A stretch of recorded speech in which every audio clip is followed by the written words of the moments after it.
All right, sports fans, how's everybody out there doing? William Martin coming at you one more time here on YouTube with another edition of the 300 Pounds of Sports Knowledge Podcast.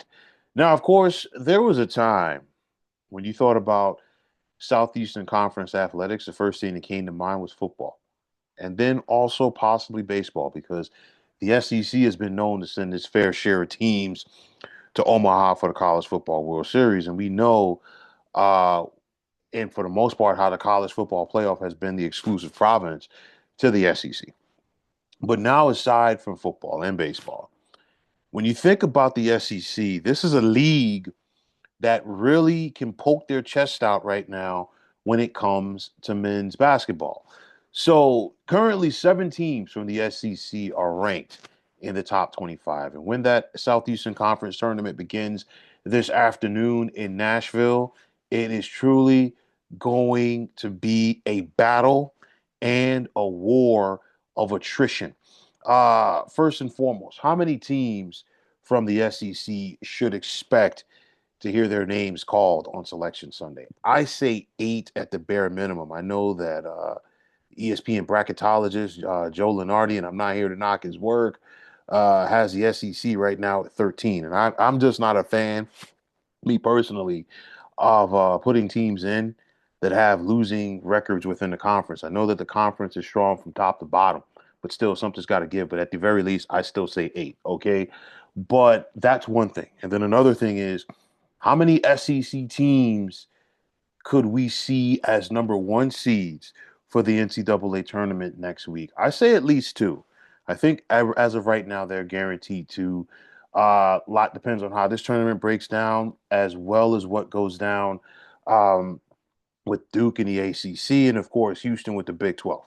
But nonetheless, the SEC has the potential to join the Big East. The Big East did it in 2009 as far as being the only conferences to have three number one seeds in the same NCAA tournament.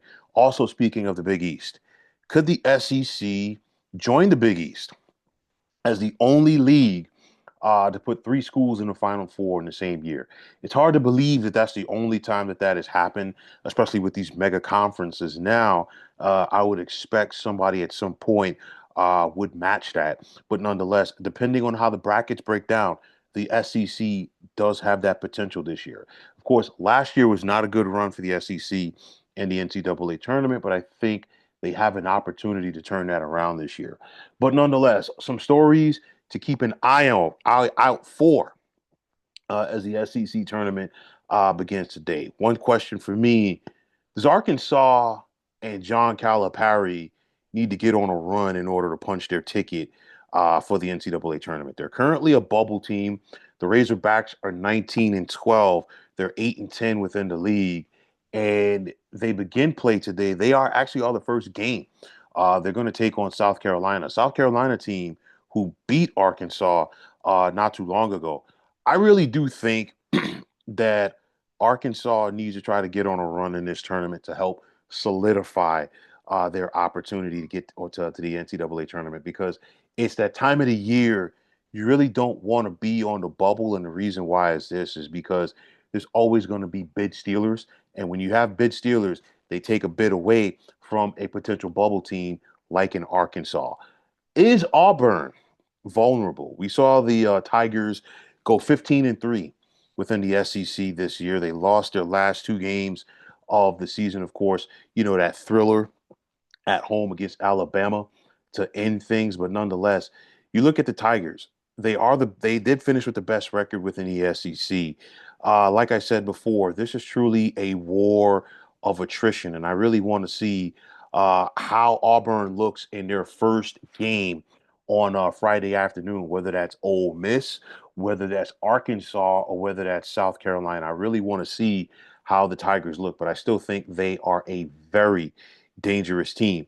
Now, you look at the two seed, the three seed, and the four seed. You've got Florida, Alabama, and Tennessee, respectively.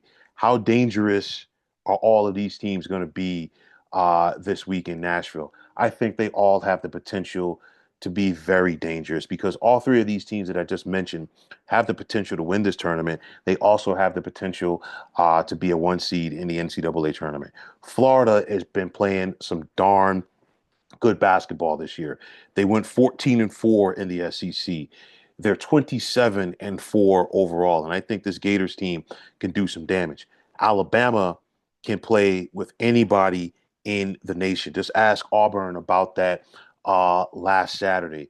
And when when Alabama is on, there's not too many teams that they cannot beat in the nation. And I think the same thing goes for Tennessee. If they are clicking, just get out of their way. But nonetheless, you look at those four teams and you still have to ask yourself, will any of them be affected by the double bye? I think the two teams that have the potential to be affected the most in a negative way by the double bye, I would say Tennessee and I would say Alabama, not because of what they can do or can't do. It's more about who they could potentially play in the quarterfinals. You're talking about a potential Texas A&M Tennessee matchup in the SEC quarterfinals on Friday. A&M and Buzz Williams are a very dangerous team. And the same thing for Alabama.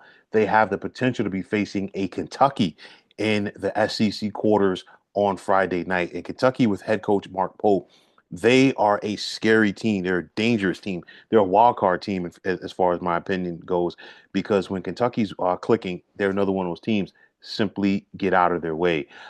You look at the Missouri Tigers. They're coming into this tournament as the seventh seed. We saw Mizzou lose their final three games of the regular season to come into Nashville. And this is a time of the year where you want to be playing your best basketball. So I really want to see if Missouri is going to be able to get back on track this week in Nashville and find their groove. For me, I think if you wanted to look at some sleepers in this tournament, I think the two biggest sleepers to keep an eye out for are Texas A&M and Kentucky. I think both of them get first round byes today. I like this A&M team. I think they're dangerous, and I think the same could be said for this Kentucky squad. And of course, if Kentucky gets on a roll, look out, because the folks from Lexington, they travel. Also, I look at Tennessee. Naturally, basically de facto home games for them. They're playing in Nashville. The school's in Knoxville. Of course, you got Vandy there. I don't expect too much from Vandy in this tournament, but nonetheless, Tennessee's always going to have that home crowd. So when it's all said and done, who has what it takes, or who has the best shot, if you will, to be the last team standing come Sunday afternoon in Nashville to win this tournament? I think this is a classic toss-up because I really, truly do believe that any one of the top six teams in this field has the potential to win it. So if I think the biggest shock for me would be if Auburn, Tennessee, Florida, Alabama, A&M, or Kentucky did not win. Okay, there's going to be upsets in this tournament because, again, you have so many teams that are ranked in the top 25, so many teams that are ranked in the top 10. Okay, so it's kind of a toss up. They're very even. And, when you see a particular team so much, so often, there's really not much that they can throw at you that you have not seen from them before. But nonetheless, I think this SEC tournament this year is going to be worth the price of admission and then some. Like I said, it's going to be a true war of attrition. It's going to be a true battle. And let's see who has what it takes to be the last team standing at the SEC tournament in Nashville. But folks, that is going to wrap it up. And as always, I want to take this time out to thank each and every one of you for tuning into the 300 Pounds of Sports Knowledge podcast here on YouTube. I want to take this time out to thank all of you fine folks out there for tuning in. And if you have not already, please feel free to subscribe to this channel. Also, if you're on the X, formerly known as Twitter, please feel free to follow me at 300 Pounds of Sports. And like I always say, if you follow me, it'll be my pleasure to follow you right back. There's also the sports discussion group on Facebook at the Sports Depot 365. Now you can check it out. Drop a line to be a part of one of the better sports debating sites going on social media. So, once again, fine folks, my name is William Martin, and I am signing off. And I'm saying take care and have yourselves a wonderful day.